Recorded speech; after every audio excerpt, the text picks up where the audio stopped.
Lamine Yamal turns 19 today. It's actually his birthday. Do these comments that he makes before games, we've seen it in La Liga as well, not just in international tournament. Do you think it actually adds pressure on himself? I don't know if he feels pressure, to be honest. He's so young, despite turning 19. He's been shouldering this type of responsibility for a while now. And once he proved himself in the Euros, what they ended up winning, he was a big catalyst with Nico Williams on the other side. We'll see if Nico Williams is fit enough to start because he just makes it more dynamic.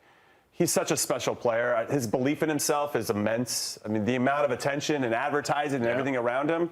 But he's just like, yeah, I got this. I'm a good player, believes in himself. So I got no problem with it whatsoever. And I don't think it adds any additional pressure. Pressure is a privilege, and I believe when you look at young players, especially you can see their characters, you can kind of tell if they really believe in what they're saying. He believes in it. The headband that says Ego Gamal, you know what I mean? The confidence, the prayer, the consistency, the ego that comes with being one of the best players in the world, and rightfully so, is all demonstrated by Lamine Yamal. And I actually enjoyed it. What Cello said is right. If you are that good, I'm going to tell you how good I am, and I'm going to demonstrate how good I am. And he is waiting. We're still waiting because of the levels we know he can go to in terms of for that breakout competition, that breakout game. But France is the perfect table in order for him to kind of set his own story in this game. And I'm just looking forward to what he does. His greatness is far beyond anything we've seen for a teenager, especially in my lifetime. He's got 3 goals in his last 2 games against France as well. So he's walking into with some confidence knowing that he can score against them. Yeah, and also it's quite easy to be confident as a 19-year-old when you look at some of his stats compared to footballing greats. We're going to take a look at his numbers now. 66 more matches than anyone else on this list, 7 trophies. Messi only had 3 on his 19th birthday, only 3. This is not fair. I mean, what do we make of these, JayDee? You're saying it's not fair. Let me say this right, it is not fair because I'm old enough to watch Ronaldo and Nazario, and nobody has been better than him as a teenager. Nobody. What he was doing on the far right R9 as a kid, as a teenager, I don't care who is on this graphic, nobody was rocking the world like he was. He was everything. He was stepovers, he was clinical, he was doing it at levels that we just haven't seen before. And the only thing that eluded him was obviously winning that World Cup back in 98. But trust me, he responded and showed everybody in 2002 why he is arguably the greatest, if not the greatest forward of all time. But you can have all of these people and we can talk about everything we want. He's still got so much to go and he's still got so many pages to write in his book. But nobody can tell me that R9 at that moment as a kid was phenomenal. Did you play against him? I did. Oh, flex it again one time for me, JC. I did. It was an incredible experience and you learn a lot very quickly about what world class looks like. People throw that around, or GOAT, world class, proper. Like I saw it firsthand and the things that he could do and it makes everything look so easy and at full speed is really special. Listen. Deserves his flowers, deserves his flowers, deserves his flowers, deserves his flowers. You're still planting the seed because he's 18, 19. So, you know what? He belongs here. There's no doubt about it.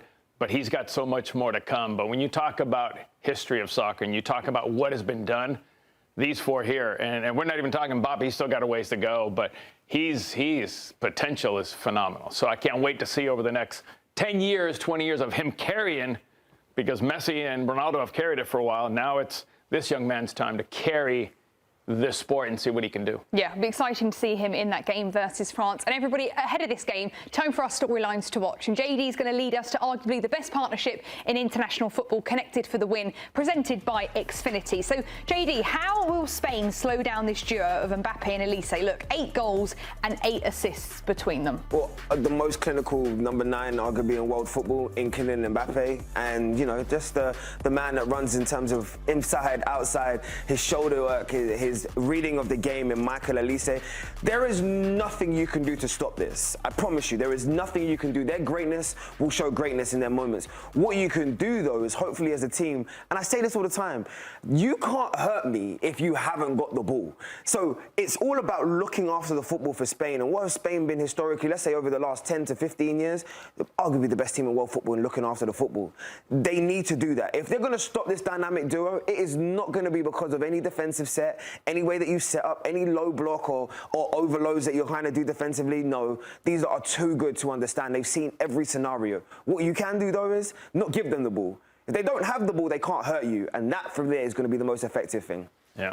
All right, well, using that as a segue into what I'm going to talk about, defense wins championships. I'm going to talk about 2 of these teams defensively because they have been immense. France, for all their attacking prowess, have been unbelievable on the defensive side of the ball, only giving up 2 goals. One of those 2 goals was in the 95th minute against Senegal, so maybe they shut off at that moment. The other one was against Norway in the group stages, where they scored, kind of let off their foot again, and then gave up a goal. Outside of that, they've only given up 4 shots on goal in the knockout rounds, 0 goals. Spain has only given up 1 goal this whole tournament, and also have only given up 4 shots on goal in 3 knockout round games. And I really feel like this is probably what's going to dictate what happens in this particular game. You talk about slowing down Mbappé and Olise. That's only going to happen if the Spanish are in good positions in between their lines. They're very disciplined in how and where they're trying to trap the ball. And they've been very good at that so far. This is going to have to be another level, though, because France has so many different weapons. And then conversely, on the other side, France has been very good at the counter press. Right when they lose the ball, can they win it right back? And if they can continue to kind of step on your neck the whole time and play on the front foot, it's going to be really hard for Spain to really put their imprint on the game. But I really do believe that it comes from proper team shape and discipline. Since we have 2 proper defenders, I had to go to the offensive side of soccer a little bit, because we can both go into championships, winning teams, and all this stuff. We're going more of the offensive push. When you've got players like this, listen, 16 goals for France in this tournament already. That's let's be honest, that's very hard to defend against. And you have to be for all you want, you can defend as much as you want, but if you don't put the ball in the back of the net, you got no chance of winning. France has a good opportunity. They put only 505 passes together, but this team is explosive. 55% of possession, which is okay. Then you look at Spain, on the other hand, 69% of possession they're going to keep. They've only scored 11 goals. But they are so patient with the ball until the ball moves to one side or the other. When they find the weakness, the one-on-one, they'll exploit you. So can Spain do the same in this game? And can France handle not having the ball as much? But we know how quick they are offensively. They can hit you in transition, and you are done. Lovely stuff. Right, very exciting storylines going into this game. Let's take a look at our projected lineups here, what players we think will get the start. As we mentioned, Spain only conceded 1 goal this World Cup. France have had 3 clean sheets in the knockout games. The big question here, I think, is Pedri or Fabian Ruiz? Who is De La Fuente gonna go for, considering France's attacking prowess? Well, it's so interesting. You talk about Pedri or Fabian Ruiz. If I'm Mikel Merino, I'm also knocking on the door and asking the question as to, hey, when am I going to get an opportunity to showcase what I can do, and not just as a super sub? But the battle, let's be honest, is going to be one in the midfield. Rabiot, Tchouameni, Olise, Olmo, of course, Pedri, and Rodri. That right there is going to dictate a lot of what you're going to see from the attacking components. Whether Yoftabal or Lamine Yamal are going to get the ball is going to be dictated by how Pedri and Rodri look after it. And that sounds so crazy to say, considering they're 2 of the best midfielders that's probably ever played football. And Rabiot and Tchouameni, what the work they do off the ball, especially what Jimmy was alluding to, the counter press and how quickly we can get that into Mbappé, to Doué, to Dembele's feet, is really going to be the difference maker. But don't be surprised if he's not the best player on the pitch, because I just think he's a little bit different. Yeah, I mean, Olise is a different gravy and arguably probably the quietest best player in this tournament. I want to get back to this conversation of Pedri versus Fabian Ruiz. For me, Fabian Ruiz was very good against Belgium. Scores the first goal, gets himself a little higher up the field than I think Pedri would do normally. So I would start Fabian Ruiz. I think that asks different questions of this French team and where they have to defend. It might actually have to have Rabiot sit a little bit more. He might have less impact in combining and helping them out in transition. I know easier said than done. Pedri's going to sit a little bit too, so I'm curious to see what Luis de la Fuente does. Pedri can join the attack, but he's not necessarily going to make those runs in behind that I think that Fabian Ruiz does for both club and country when he plays for PSG as well. Because Rodri can sit here, Pedri can be a little bit more of the 8, then Olmo can pop up in these pockets.